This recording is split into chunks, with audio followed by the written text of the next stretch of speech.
supaya luwih regeng luwih gayeng ana bintang tamune. Iya, Pak.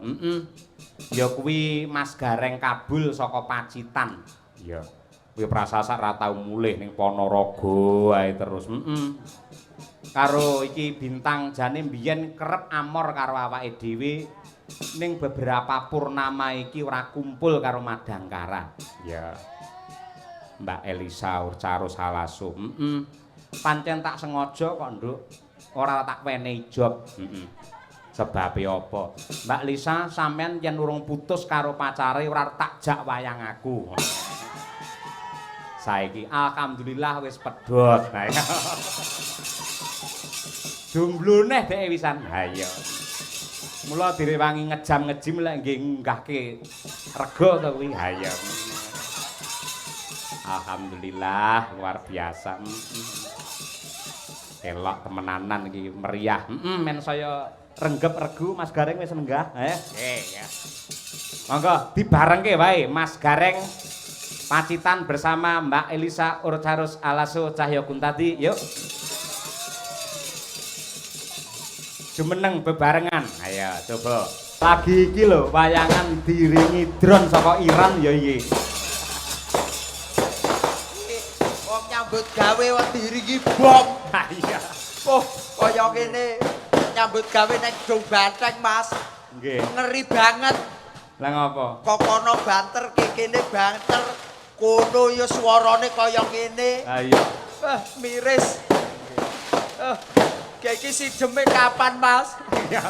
Iki Manut panitia dawuhe iki mercon iki nganti jam 4 esuk. Lah nggih, ora masalah aku wis lunas kok. Ora dagel ora apa-apa. Boleh.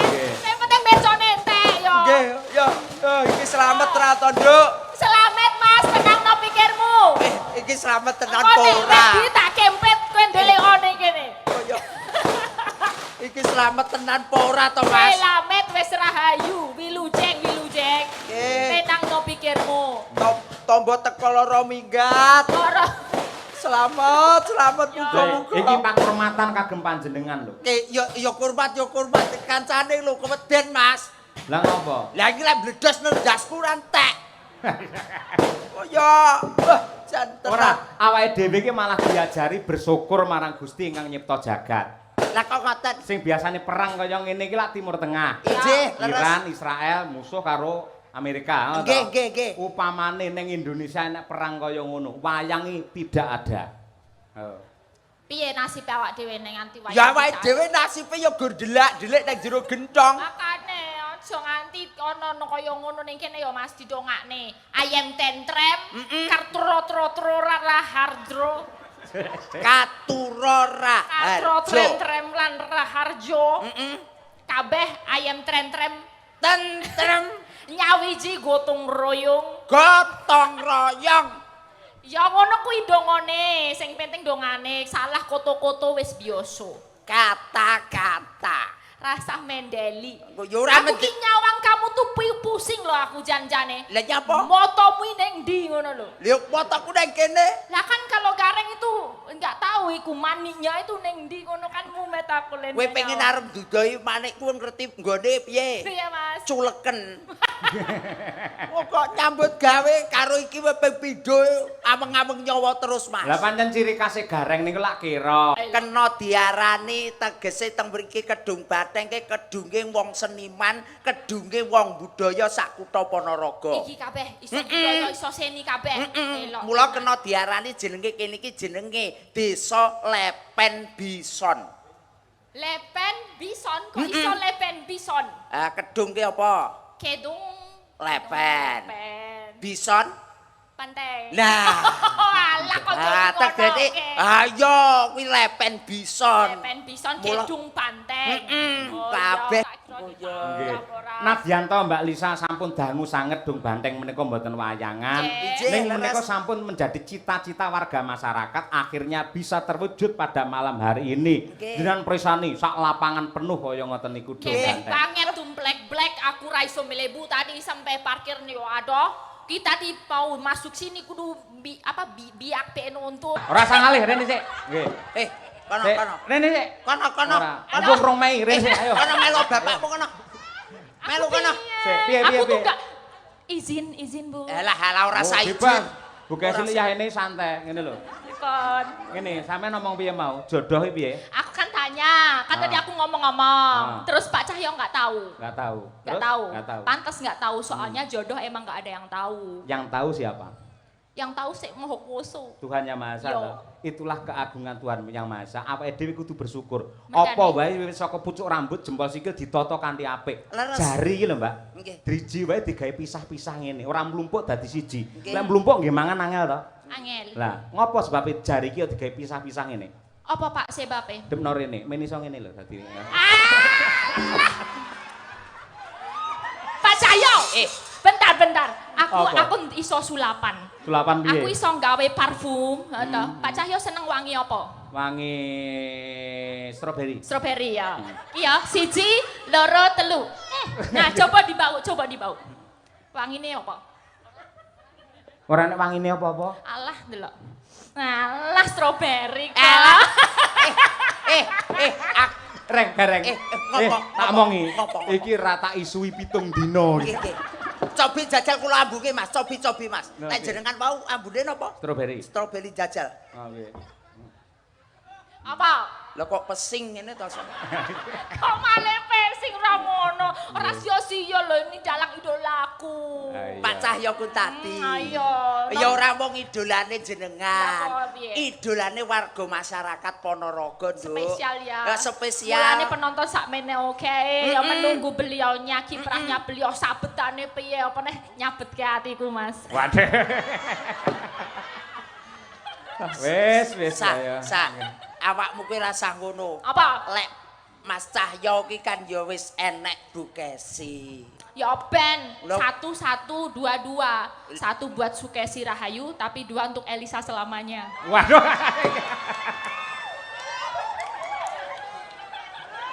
Aduh, bocah iki saya nekat e. Bareng kulino nge-gym saya nekat dhek maliane. Ayo.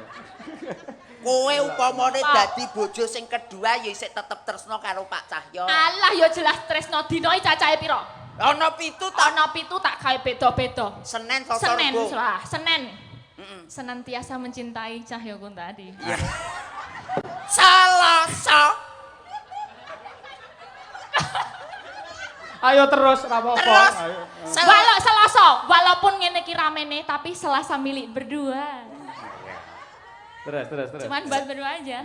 Langsung Rabu. Rabu. Aku nggak pernah rabu-rabu buat membuka notifikasi dari Cahyo Kuntadi. Soalnya ngopo notifikasinya tak beda. Napa? Beda nih. Notifikasi munculnya neng HP, tapi geternya neng hatiku. Ini bareng suwi rame lu bahane wakeh malian. Ngopo?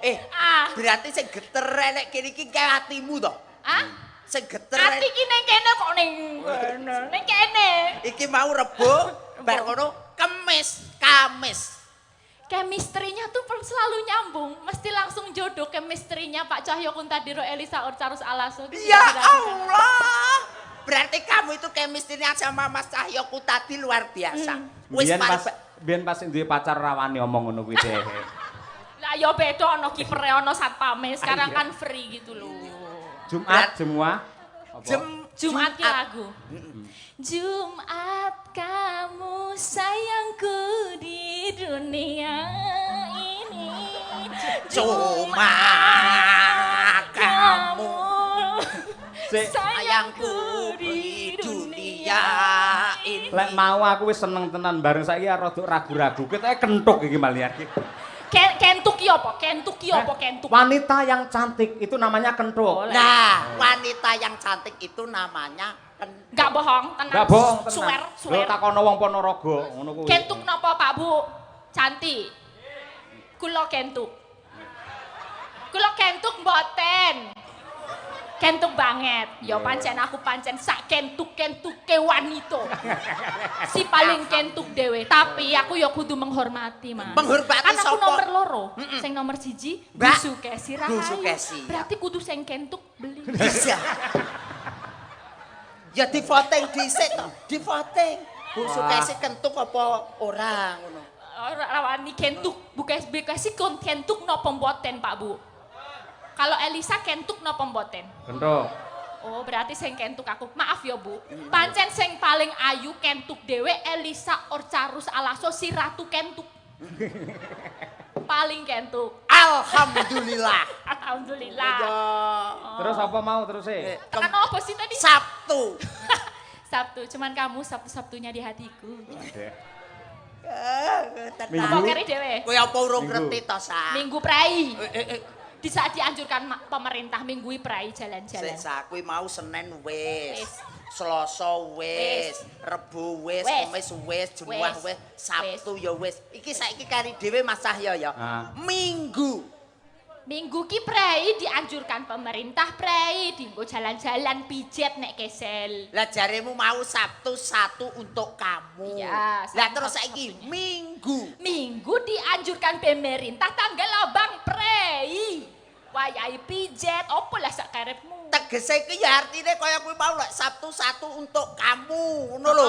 Gek saiki Minggu. Minggu prei, wah kandhani angel iki. Goblok banget kuwi gareng kena tanggal abang kok nekat Tanggal ning ndi abang kowe. nekat wae. Rasa ngopo-ngopo Minggu. Tegese niku kula kan negesti ngoten lho Mas Cahya kados Senin niku wau kan nggih sae. Ah. Selasa ya apik, Rebo apik, Kamis apik, Jumat apik, Sabtu apik. Iki kali siji Minggu. Minggu prei ya, Pak. Iya tanggal abang. Ki aku karo Pak Cahyo iki wis plek. Minggu prei napa mlebu, Bu?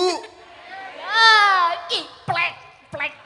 Minggu prei napa mlebu? Plek. Mlebu apa mlebu? Ketoke sing wedok prei ora kena dienggo. Asem kok ya. Lah ngono. Lah, Karo nggih. ndongake Mas. Doa terbaik Doa, untuk doa, warga doa. masyarakat, Mas gareng nggih. dulu, Mas gareng dulu. Nggih, niki nuwun sewu ndongakne wong Kedung Badeng Mas nggih. Nggih. Aja keloro-loro nalika semono, apik atine nalika sakmene.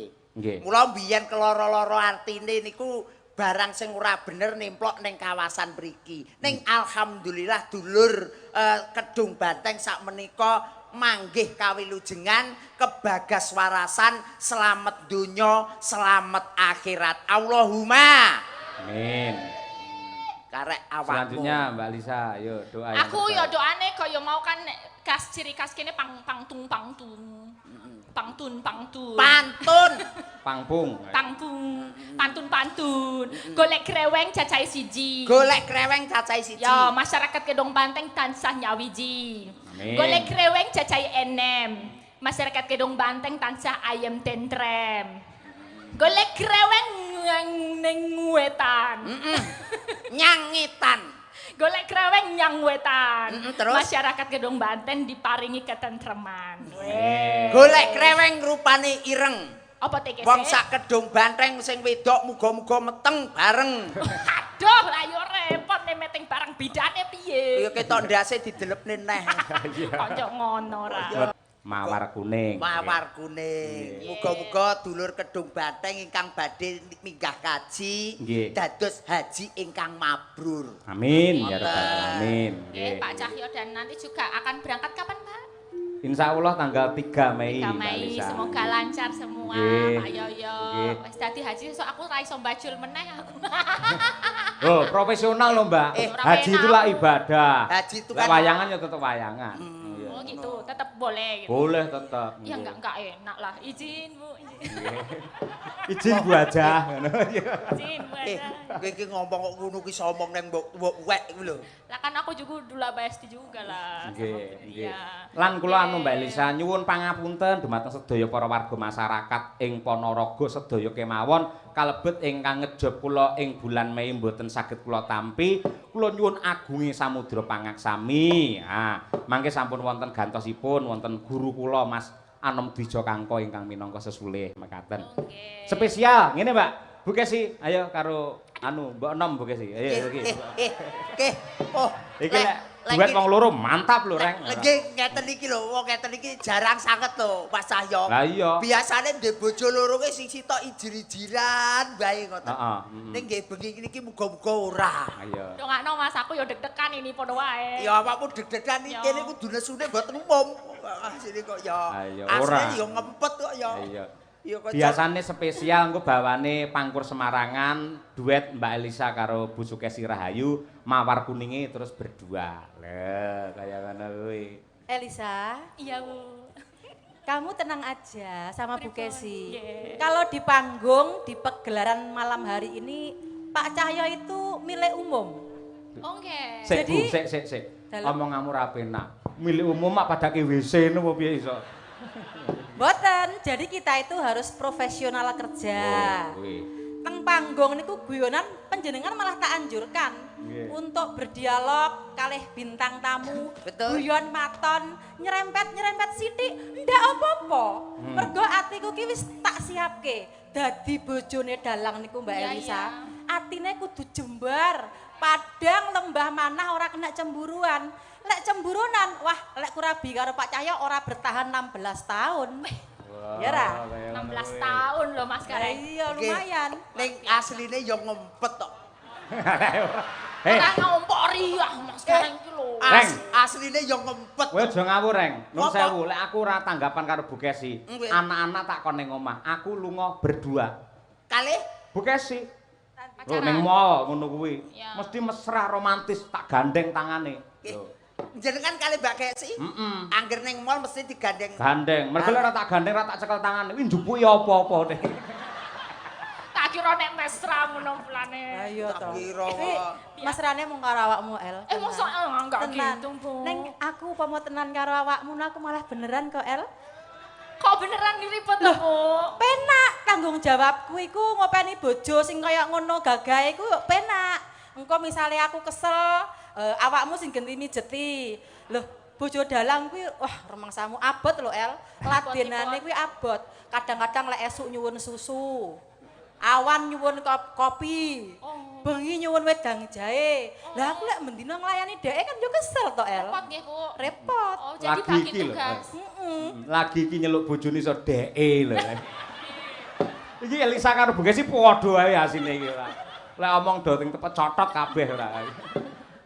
Yo diwiti saka Mbak Lisa dhisik coba kaya Monggo, apa. monggo. Ayo Nggih, sing nom monggo. dhisik. Ya, nggih, nggih. Izin ya, kakak tertua ya. Iya. Iya Adinda. Baiklah Adinda. Maduku. Aku lagi ngerti wong loro rukun seneng mboten ngono, Mbak. Jan. iki- Ditenanke apa piye? He. Napa? Tenan apa piye? Heh? Tak lamarke. Ampun, Bu, ampun. Pripun? Tenan apa piye? Coba coba. Ora apa-apa lho, tenan lho. Ya Bu Kesi. Bu Lisa. Ah, mulai buyar. Mah Iya, Elisa. mulai ini kan. Iya.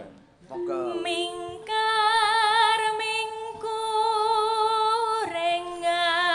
renggang koro.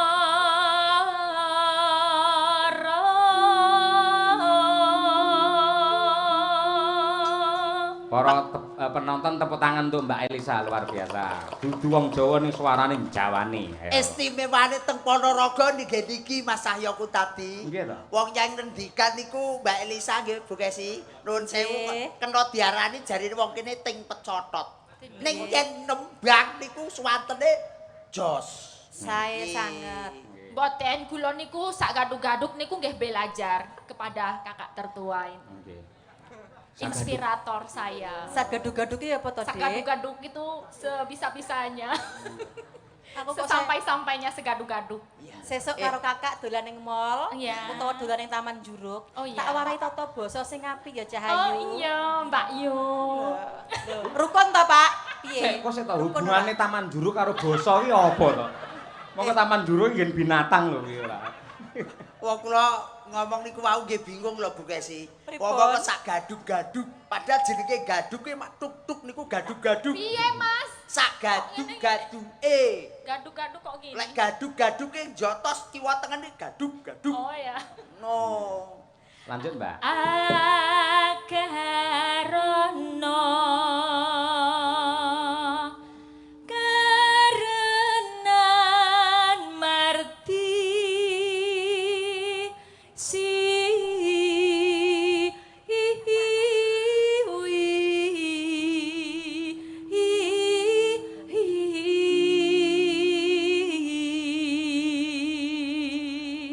Hup, oper Bu Kesi. Ya Bu, aja kalah karo adimu, yuk. Aja kalah karo mbok nom ngono lho. Iya.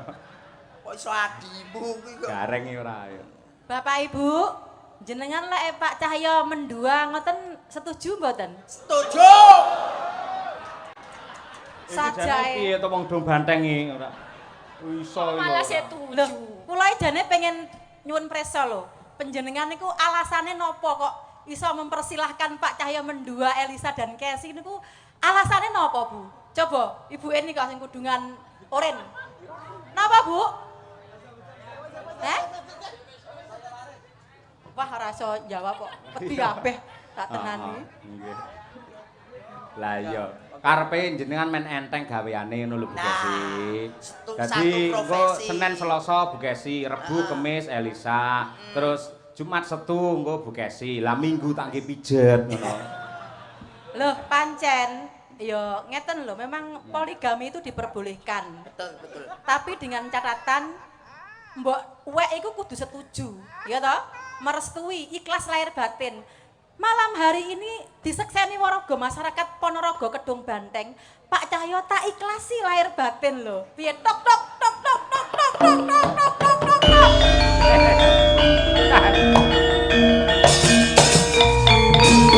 Sik Bu Kesi, tak sawang kok kene sampean ngomong ikhlas ning kok ngendur gelungan kemendeng metu keluke to. Wong jenengan kok ketawis teng mriku kemendeng, Mas. Lah lek keng mriki niki ketawise Mbak anu Kesi bahaya, Mas. Napa? Mekrok ngoten. Makrok. Modele kaya arep teladung. Ora, apa ketok aura aku lek nesu? Ora ketok. Gak ketok. Buktekno Bu Kesi, yo suaramu kaya apa? Ayo iki ratune Pangkur Semarangan iki. Ayo iki.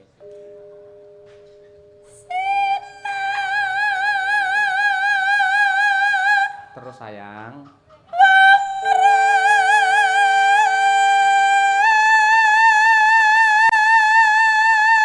Oke, baby.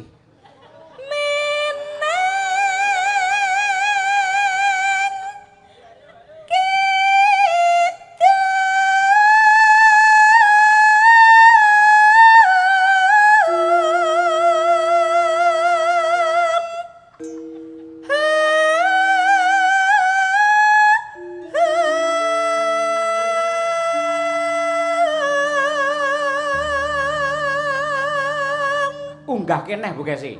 Mbak Elisa kudu memperhatikan. Ayo. Lah iki kudu sampean iso ngene iki kuduan. Kowe ku aja nganti kalah lho, aja Ayo, nganti kalah. ayo. Kowe pendukungke aku.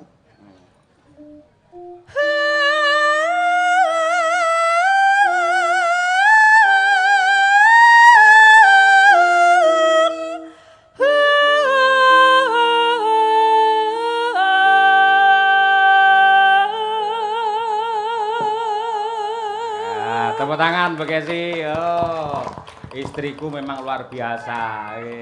Mbak Elisa aja nanti kalah. Sampean kok iso ngono? Gamel aku peken. Ayo. Ning bunang tok nggih dodol es kala Bu Kesi. Tak kira lek kabeh. Iki gamelan mas kawin. Ha iya. Nalika awake dhewe rabi, rek yen pengen menehi Elisa sampean kudu sembodo nukokne gamelan anyar ditulisi CE. Apa kuwi? CE. Cahyo Elisa ngono. Iya. Lek iki kan sing mereke KS. Apa kuwi? Kesi. Malah kondang Sutresno. Kesi Suloyo. AKS kok. Mosok yo kace. Kudune kace kok yo. Iya arep muni kace. Ayo Bu Kesi, anu Mbak Elisa ditirokne Bu Kesi iki mau. Kayak gitu. Oh gitu. Kulo gak sageti. Tak beri semangat dari sini. Bisa, Ayo, Adik, oke. bisa. Masih semangat Bisa, ya. Adik. Ya. Tai wangi donga, Nduk. Kok kene tai wangi donga. Nggih. Aja karo kalah kate karo mbok wek. Nggih. Lan ya. Sik contohnya pesan khas Bu Kesi. Ayo Bu Kesi pesan khas. Yo.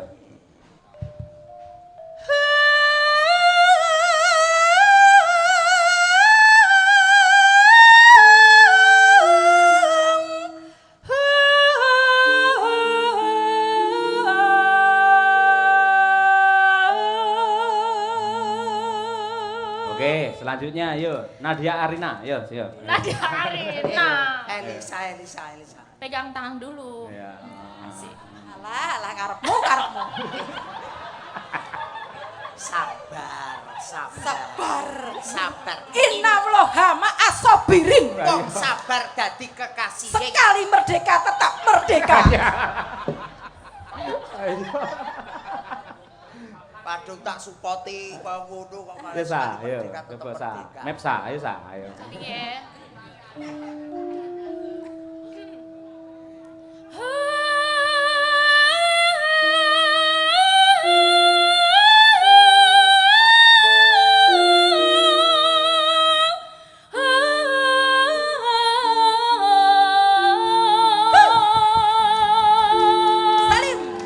Selamat adikku sayang. Mbak Kesi, Mbak Elisa, kula voting nggih. Nggih. Niki sae Mbak Kesi napa sae Mbak Elisa? Sae sedaya sing elek gareng. Amin. Banding-banding ke ora. Terus yo. Mbak Lisa, ya Mbak. Oh, aku lagi ya. Ayo no, yo. Sinupa sinukarto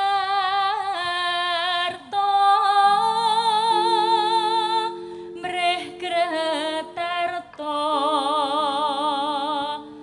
pakartine ilmu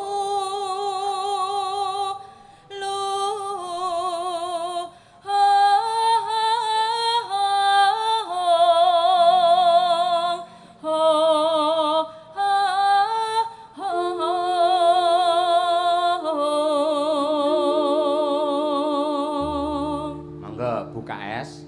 Buka es. Kesi kok. Nggih, Kesi. Suloyo. Boten. Kesi Cahya Kuntabi. Ayo. Ta melu-melu aku mekrok kok wisan. Ya, ngeten iki.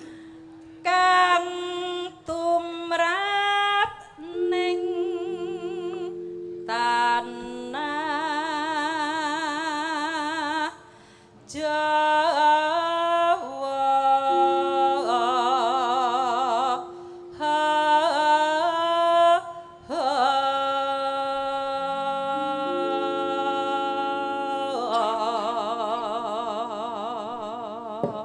Untuk menunjukkan kekompakannya bareng Mbak Lisa karo Bu Kesi. Coba yen kompak tenan berarti atine ya dadi siji. Ayo, nggih. Ya, pancen penake bareng lho, El. Nggih, Cobi. Nggih.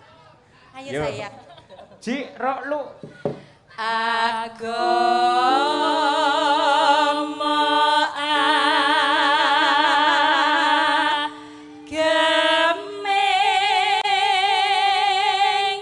haji